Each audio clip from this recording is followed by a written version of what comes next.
So we're here with John Palmer, candidate for Cheyenne Mayor. Welcome, John. Thank you. Thank you for having me. I appreciate it. You bet. I'm Brian Martin. I'm the managing editor here at the Wyoming Tribune Eagle. Cheyenne Animal Shelter.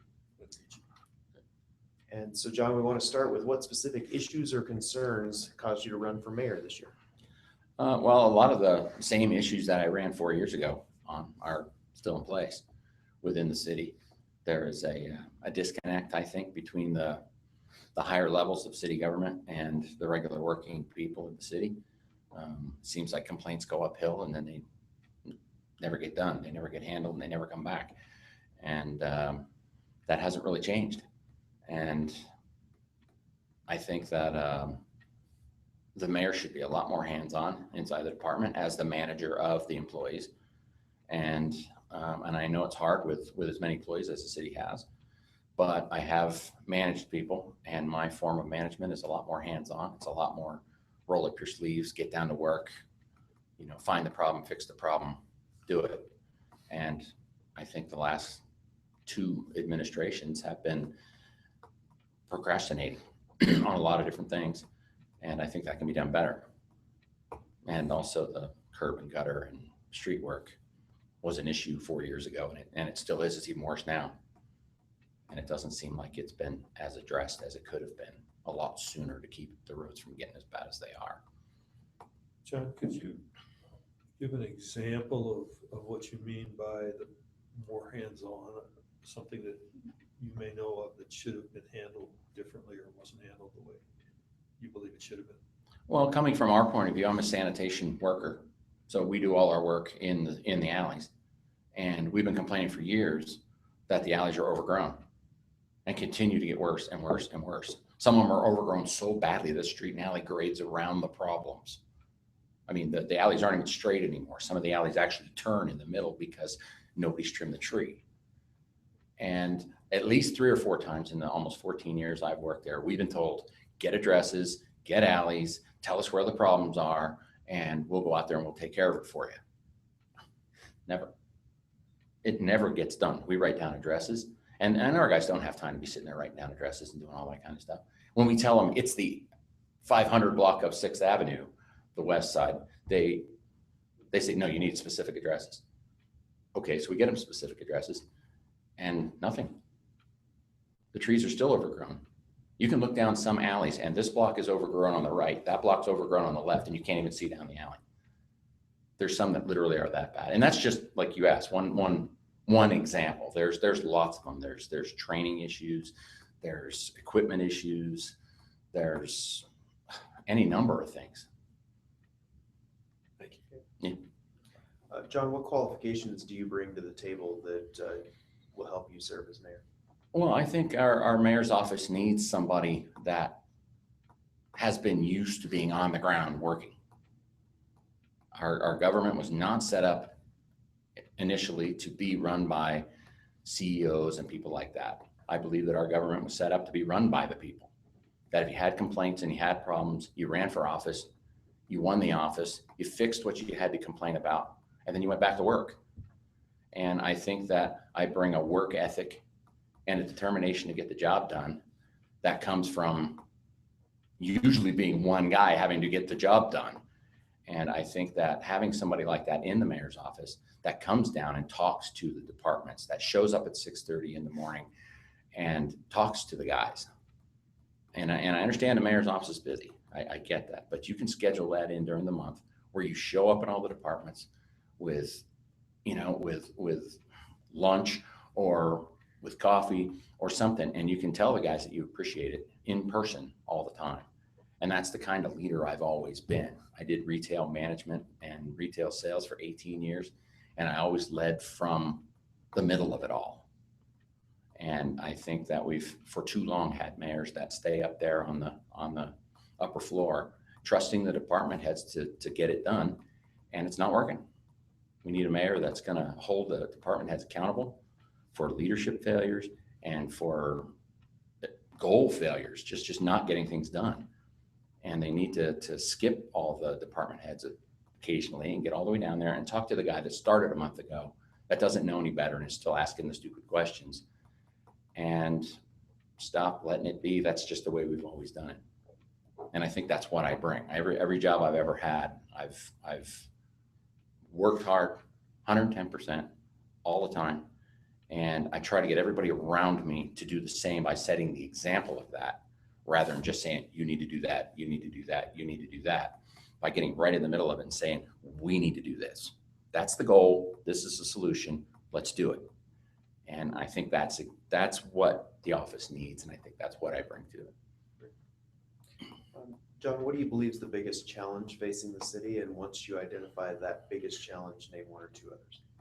Well, I think right now, probably the biggest challenge is shrinking revenue. There's problems with money coming from the state. There's problems with just spending it properly. And I think that's something we need to address. That's why I had such a problem with taking the city employees' raise out of the reserves. All of us have done that on our own personal finances, where you've taken it out of savings thinking, okay, next month I'm going to get that bonus or something, and it doesn't come in and you get burnt. And the city can't afford to do that because it's not our money, it's the people's money. And we can't get to a point where we're laying off employees like we did 4 years ago because we didn't pay enough attention to shrinking revenue and we spent too much.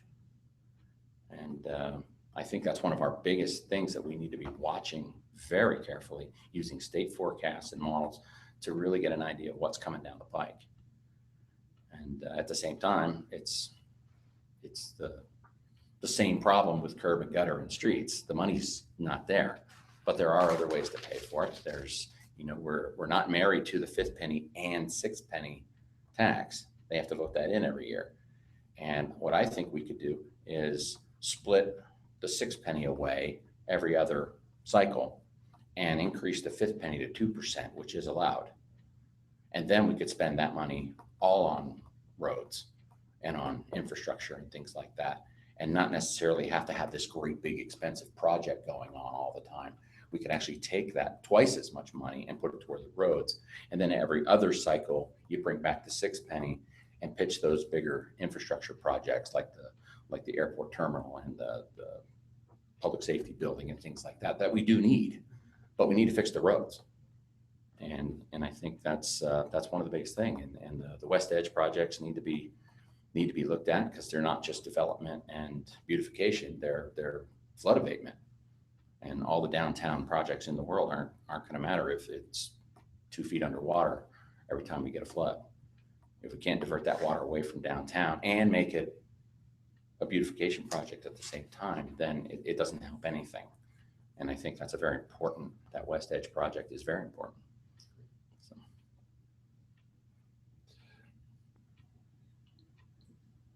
John, can you describe your vision for Cheyenne?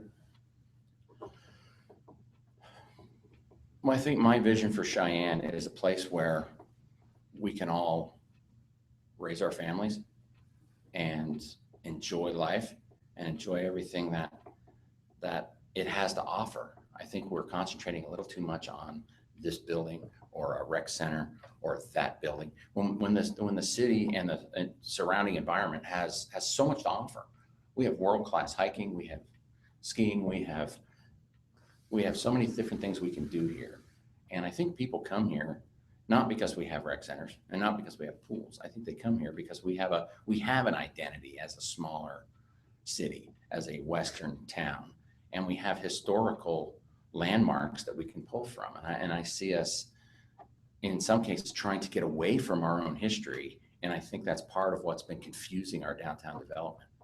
And I think we need to embrace that history and remember that people come here on purpose. And there's people that live here because they like it here.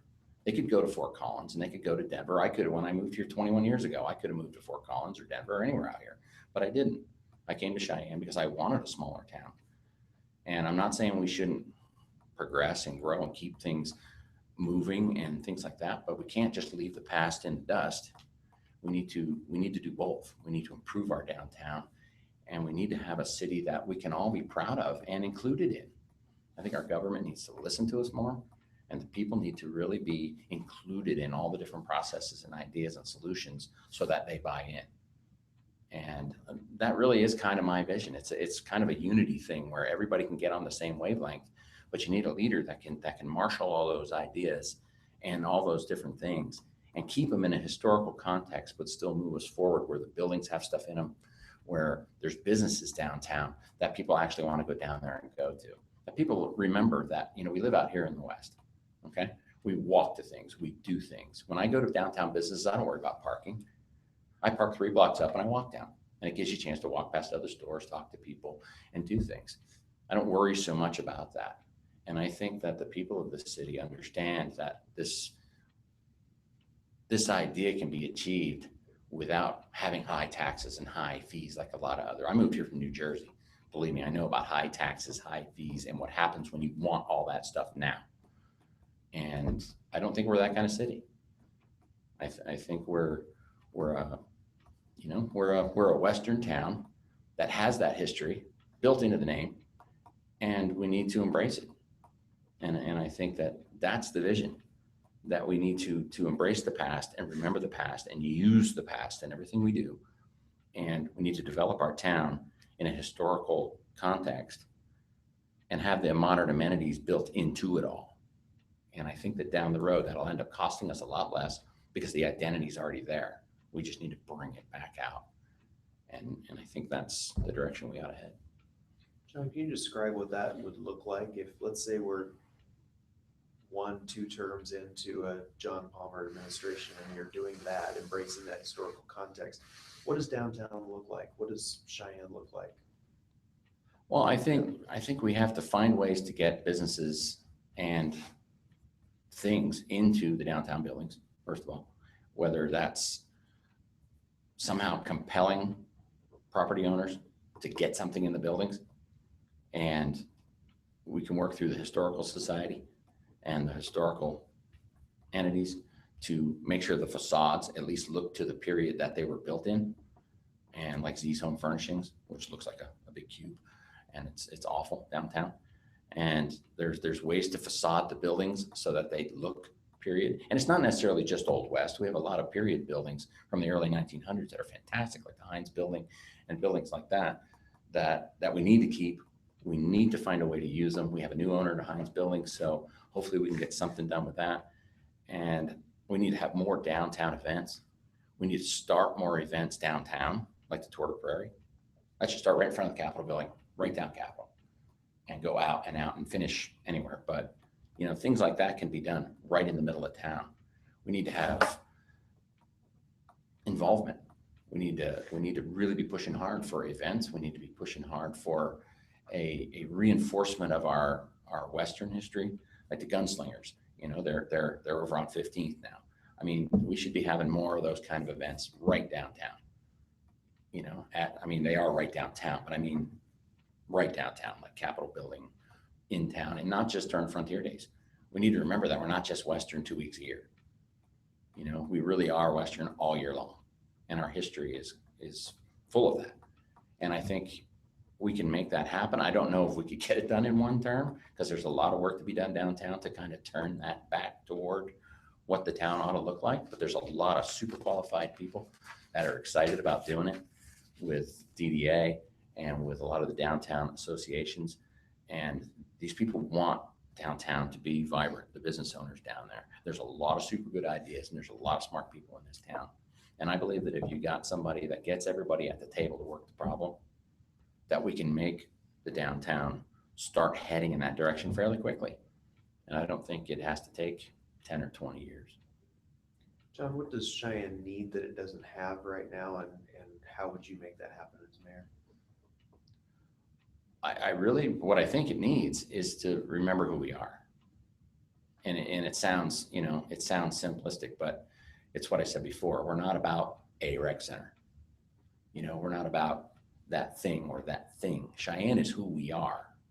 And I think that Cheyenne needs a leader that will remind everybody why we live here. And I think it just needs an attitude adjustment. We're so kind of beat down by the idea that we need all this stuff or we can't progress. I was accused 4 years ago when I ran of not thinking progressively and not thinking about the amenities and things like that. And it's not that I don't think about the amenities. I just don't emphasize the amenities. I don't think that the building and the thing is what we need.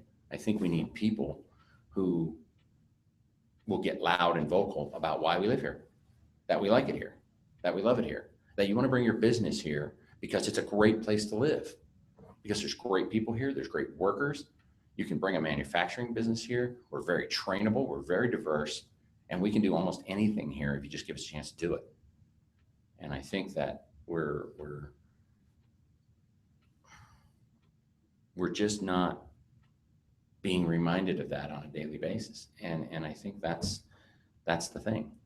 It takes leadership to change the attitude and to remind everybody again why we live here, why we don't just move away.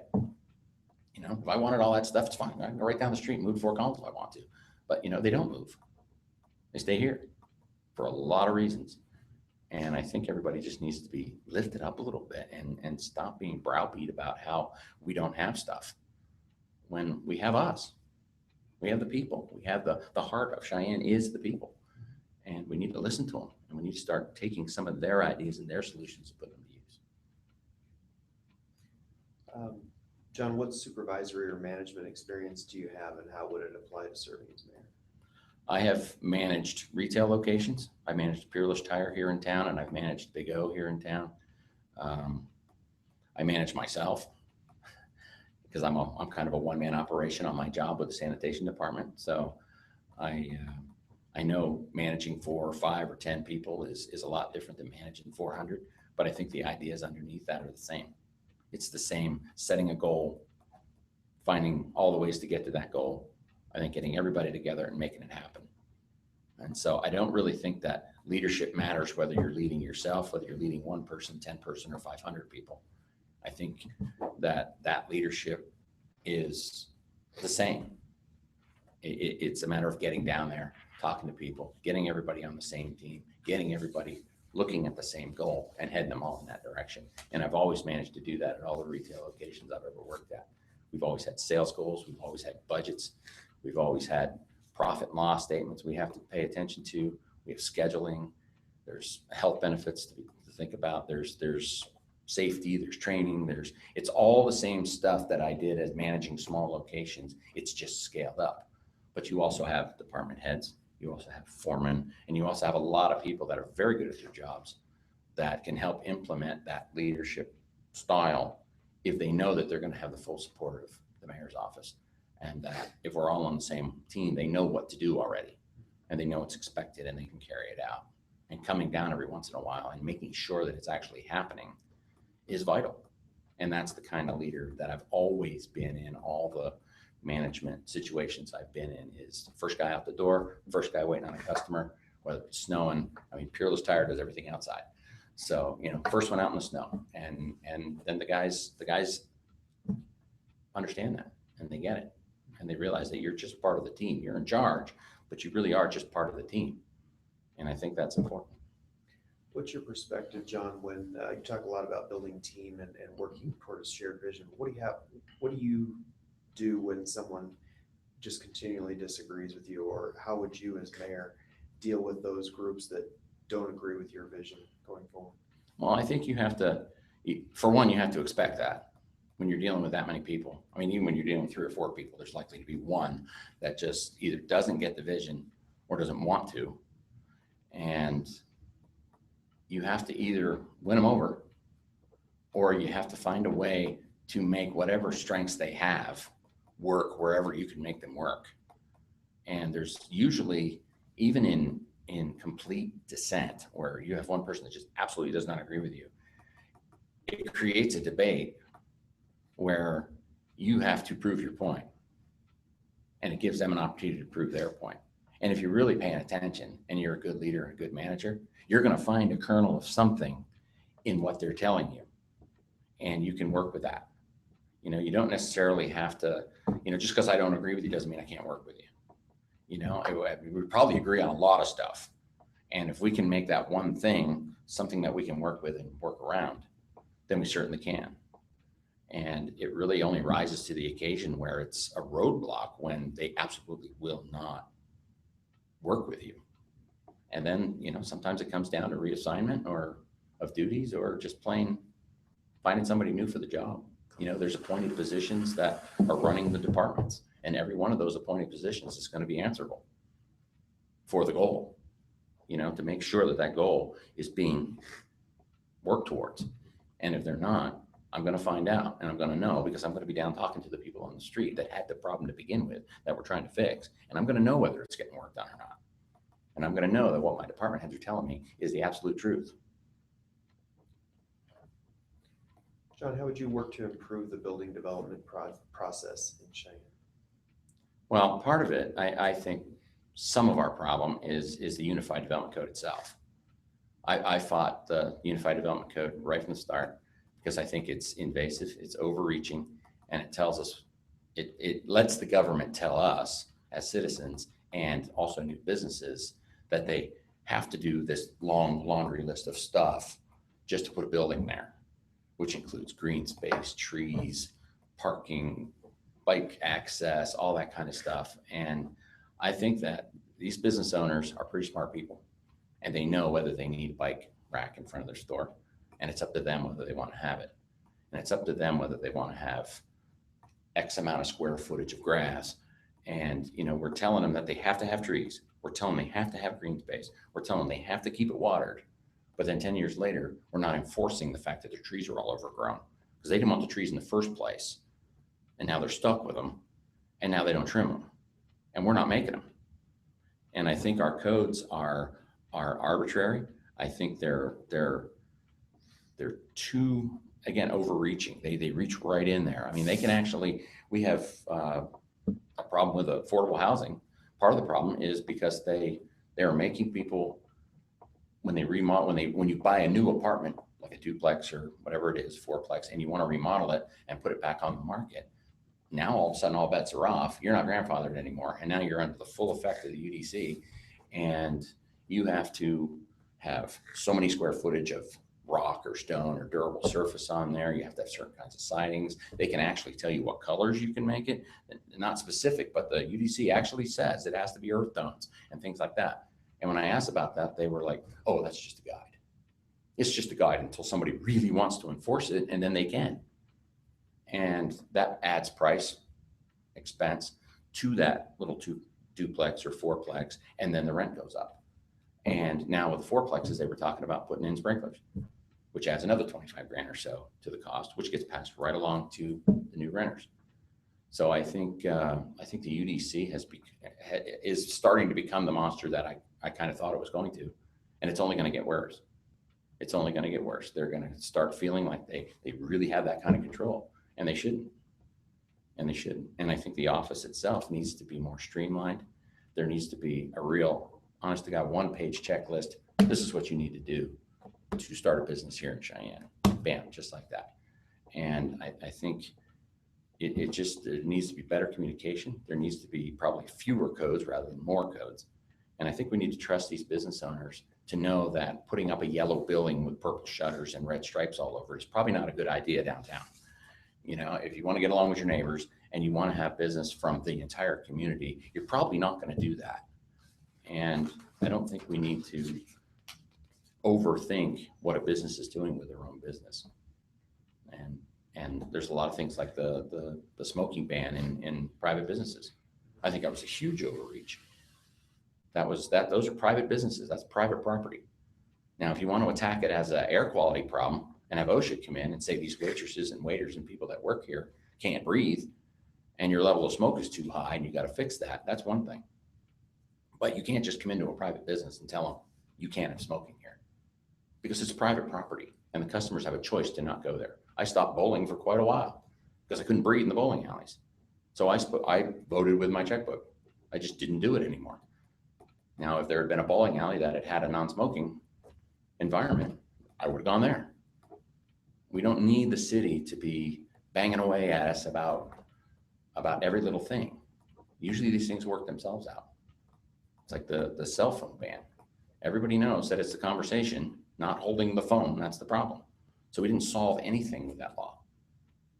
So, and I know we're getting off of building, and I'm sorry about that, but it's just the over coding and over regulation of our city is going to cause a stranglehold. It already has caused a stranglehold, and it's going to continue to on businesses that want to come here, that developments that want to build here.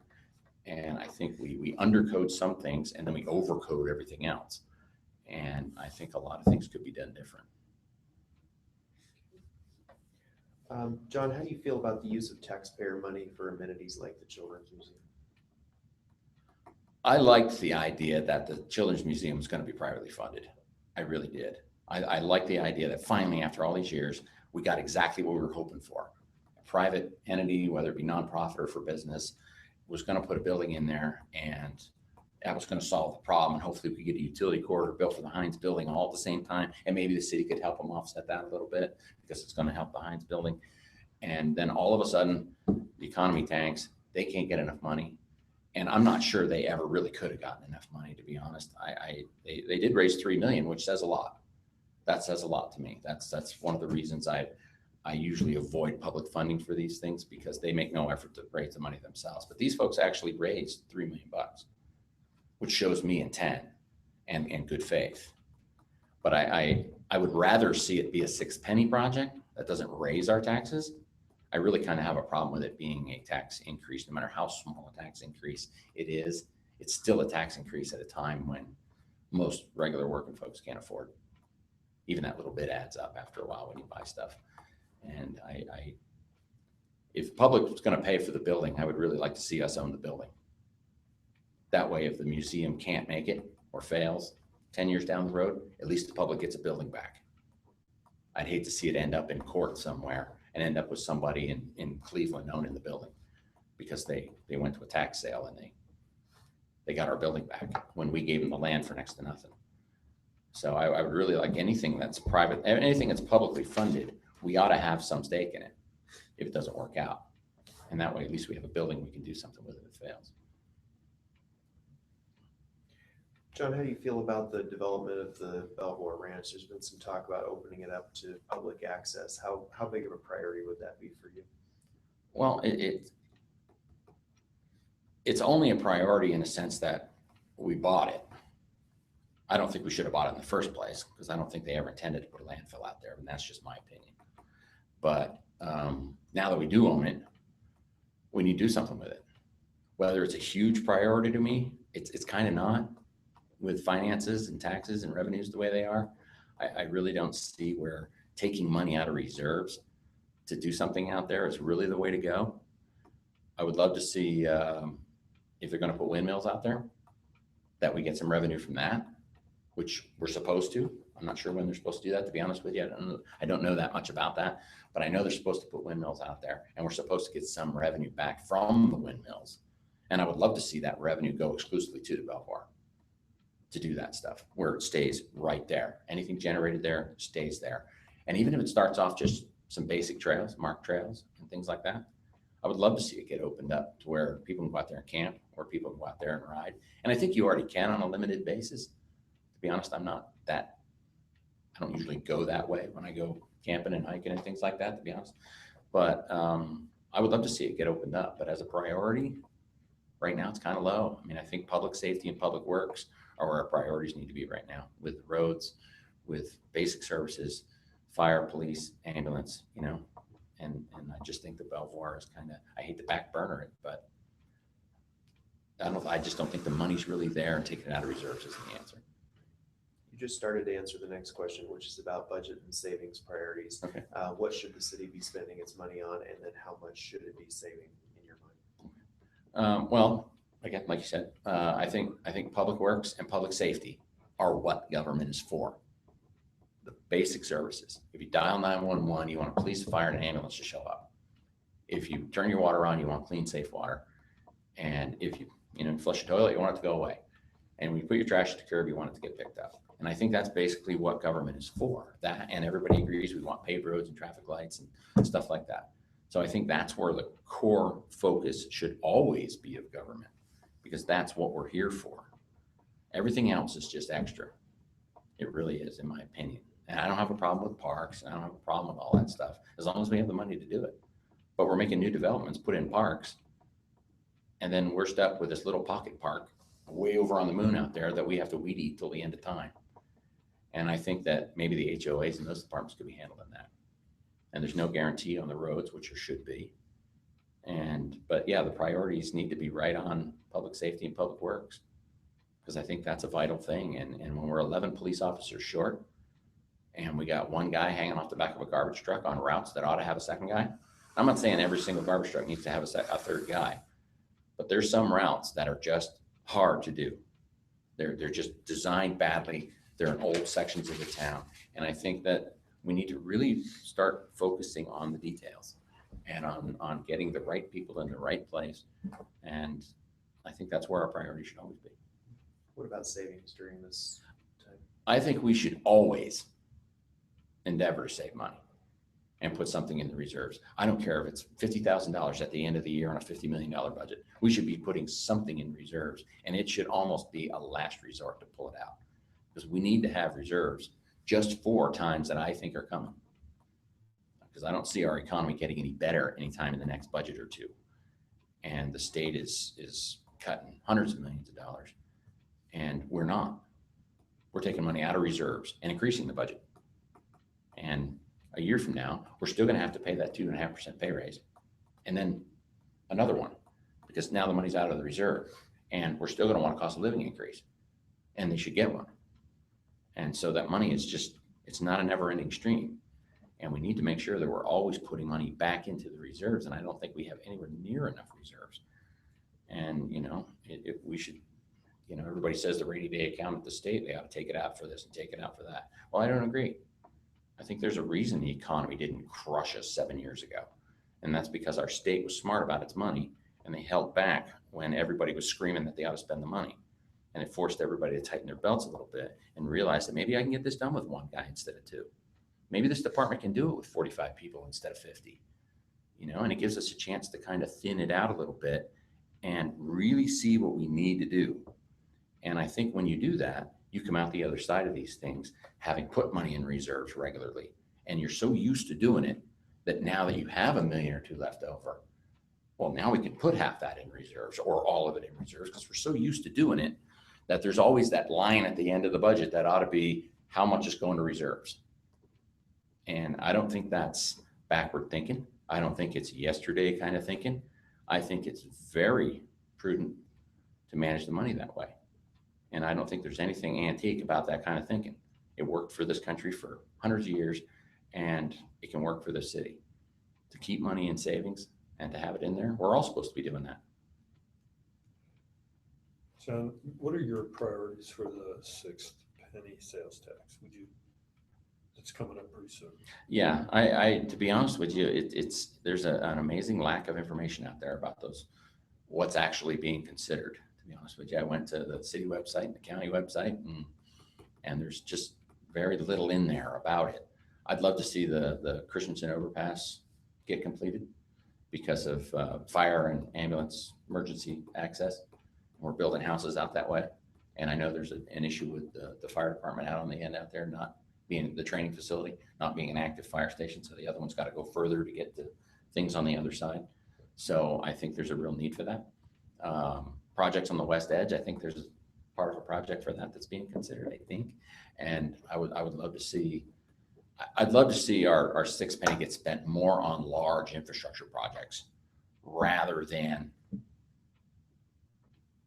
needs rather than wants, basically. I mean, it'd be nice to have that, but we need to do the west edge projects. We need to do that overpass. We need to do things like that that are going to help us structurally down the road when we know we're going to put 1,000 houses out there, and we need to build toward that so we're not surprised by it. So we're not suddenly having to come up with a whole new garbage route. We're not suddenly having to put in an overpass. We're not suddenly having to build a fire station, where we're planning ahead to the growth. And that's where I'd love to see the 6 penny tax go most of the time, is to infrastructure projects rather than, because if we don't have the base built and we don't have things working right, it's like we said about the west edge, you can do anything you want downtown, but if it floods, it doesn't help. You have to make sure you take care of that project. You have to make sure that everything is safe, everything is secure, and that you've planned way down the road for overpasses, bridges, whatever we need, whether it's a tunnel or a bridge, You know, we have railroad tracks we have to work with. There's all kinds of stuff we have to work around. And I'd much rather see the money go to projects like that. John, how do you feel about an anti-discrimination ordinance? Is one needed? Should the council be passing that? Well, the way I look at it is it's by saying that we need an anti-discrimination ordinance, and this is me as a citizen, it implies that we have a problem with that, where we need a new law to tell us that we should be treating everybody fairly and equally.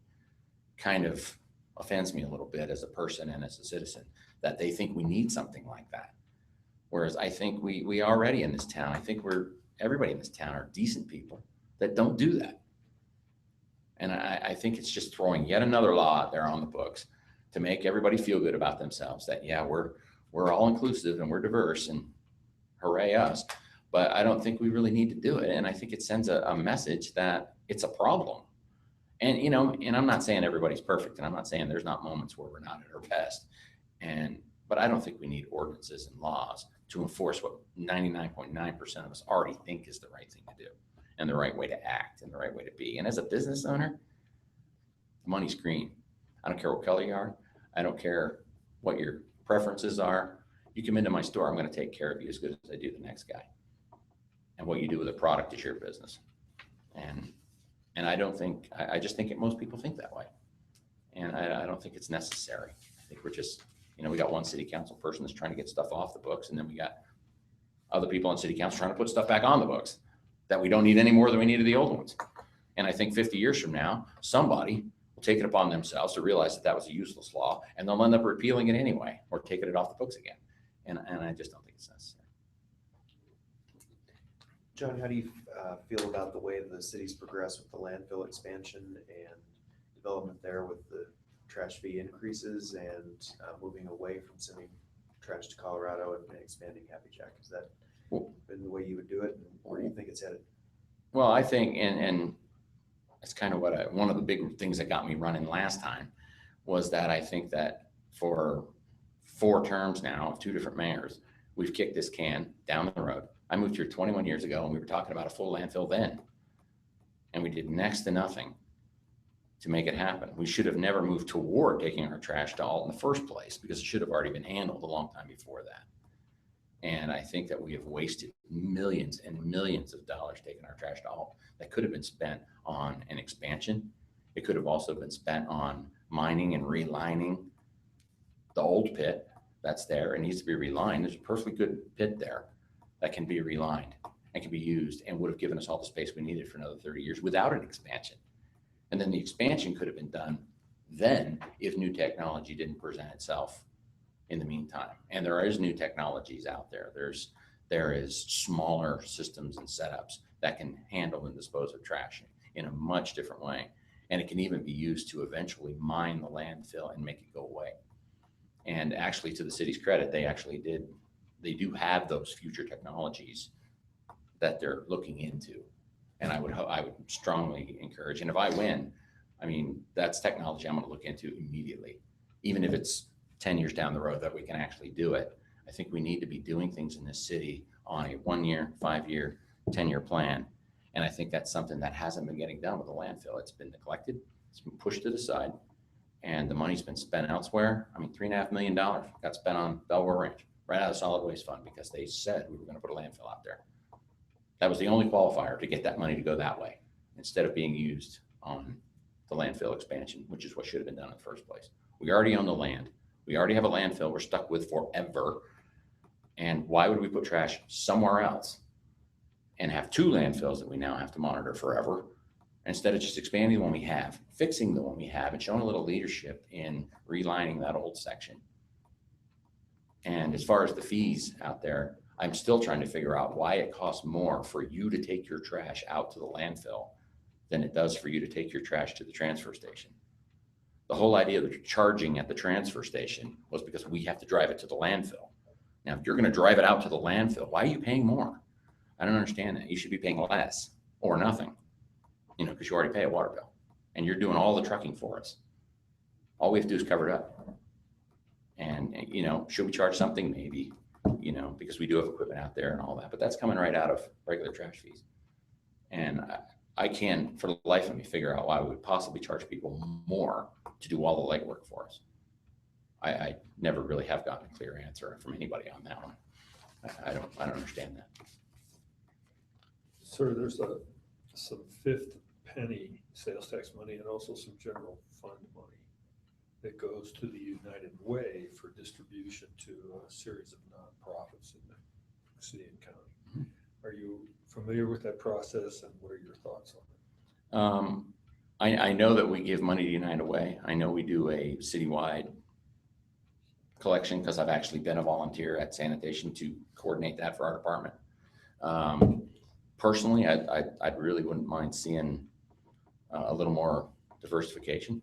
I mean, I personally don't give to United Way. I give to other charities, and I don't think the charities that I give to are any less important than United Way. And I think as employees, if we wanted that, they offer benefit if you donate to United Way, that I think they should open up to other charities as long as you can prove you're giving the money to other charities. As far as the extra money from the fifth penny going to United Way, I really have a problem with tax dollars that I can control it because I don't have to buy stuff, but I really do have to buy stuff. So they're taking my taxes and then they're giving it to a charity that I might not necessarily give to. So I'm not entirely sure that I like that process, but I'm not entirely sure I would change it either, if you know what I mean. I'd really have to look at the process of how that money gets to United Way and how that's determined, how much it's going to be, and how it gets, who votes on. I'm sure it's council that votes on that money going to the United Way, but I'd really like to take a closer look at that and see whether maybe we aren't putting all our eggs in one basket and there isn't other ways we could be distributing that money to local charities and like Needs and Comey and places like that. And I know they get money from United Way too, but so indirectly it kind of is going to them. But I don't know, to be honest with you, I would like to look at that whole process and see if maybe we could do a little better. John, is there anything else that we haven't covered during our conversation that you'd like to share with us? Wow, no, I think I think we covered a lot of stuff. I just think that I don't know if it counts as a closing thing, but I just would like to reiterate that the answers are here in town. There's smart people here with a lot of good ideas. And I think if we have town hall meetings with the mayor, city council, and department heads at, say, the civic center, where you can get a lot of people in there, and with no agenda, open forum, if you have a problem, we've got department heads, we've got council people, we've got a mayor that hopefully can answer your question right there. And if they can't, then we can take the information and fix the problem, but also gives them a forum to offer solutions. Because that's what I really like to see with any complaint, is somebody come in with an idea. You know, I get asked all the time, well, not asked, told, when I talk to people, some of them actually elbow their kid and have them come over and say, there's nothing to do in this town. And I asked them, I was like, well, what would you like to see? I said, because I'm an old guy. I mean, I'm almost 50. And you're the teenager. What do you want to see? And they're like, well, I don't know. It's like, well, how am I supposed to do anything about that if you don't even know what you think you're missing? And so I think if we open up the channels and have open forums, town hall meetings, at least 2 or 3 times a year, if not more. I mean, and you can have smaller ones where it doesn't have to be the whole thing, where just the mayor can be there, a couple of council people, where you can just let the people come and vent, and you can let them come with the ideas. And instead of just having complaint lines on the website, we need to have idea lines on the website where you can call up and say, you know what, I've been seeing this, and I think we could do it better, and this is how. And I think that kind of a conduit where the people can actually not only vent and complain, but they can actually offer a solution, and not only just offer the solution, but be invited in to an actual work session at a table like this with all the right people, and they can pitch their solution to the city, where they have that department, and the mayor, and maybe a couple council people if it's going to take some kind of vote, right there in the room. And they can come and really offer that solution and be part of the solution. and can actually help implement it and be standing there when you cut the ribbon and be given credit for the idea, front page of the paper. You know, when we put this thing in, whatever it is, or we do this policy, have that guy standing there or that gal standing there and have you guys put on there, this is the person that suggested the idea. This is how it was done. This is why it was done. And this person had a fantastic idea. The city ran with it. And there it is. And I think if we do more of that, with the cooperation between City Hall and the newspaper, and with the intent, and I'm not saying we're going to write the article for you, but I'm just saying with the intent of showing that people have the solutions and that we're listening to them. We're not only listening to them, we're acting on it. And I think that's where it comes down to people remembering why they live here, that it's a smaller town where you can actually affect change in a real way by just being a regular guy. You don't have to know who the politicians are. You don't have to know the right people. You don't have to be in the in crowd. You can just be anybody off the street where you're standing there talking over your fence to your neighbor and you come up with an idea and you know that I can go to the website and I can put the suggestion in there and they're going to call me in and at least talk to me about it. And they might have 100 good reasons why you can't do it that way. But like I said before, you might find that kernel of an idea that a department head or somebody can run with. And it might not be exactly what you had in mind, but you know that you led to that because you can see your idea in it. And I think that's what gets people to buy into the whole solution of most of our problems, because it involves them in the process. It involves them in the solutions. It involves them in the actual application of the solution. And yeah, it throws them a bone at the end by giving them credit for coming up with the original idea. And whether that's a city employee that just started 3 days ago and says, dude, we can do this better. Or whether it's a citizen that has never been to a council meeting.